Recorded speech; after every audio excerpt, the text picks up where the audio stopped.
And it's like, y'all don't agree on anything. Yeah, you know, I bet 100% of us will agree, and 50% of us don't know what the hell they're talking about anymore.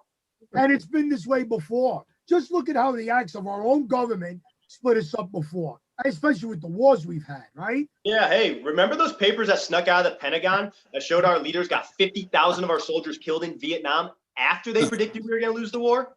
Yeah, that was in the Washington Post exposing it all, and no one went to jail.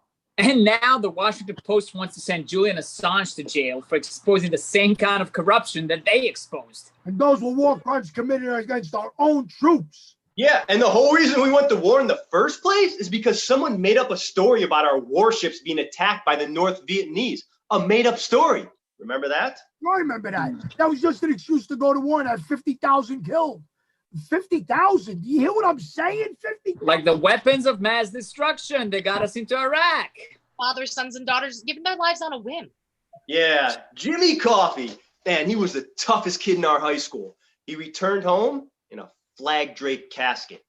You know, a woman I teach with still talks about her brother, Richard Smalls, you know, one of those poor black kids drafted in the army from Bed-Stuy.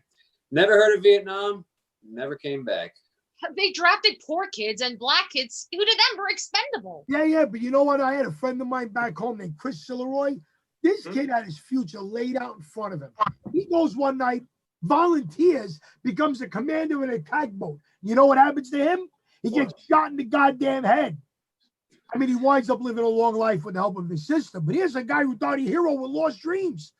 50,000 who deserved a better future died as our leaders sent our kids and brothers to go get killed and maimed while their kids stayed home. How weak and submissive have we become? Well, John McCain and Joe Biden had kids who served in combat.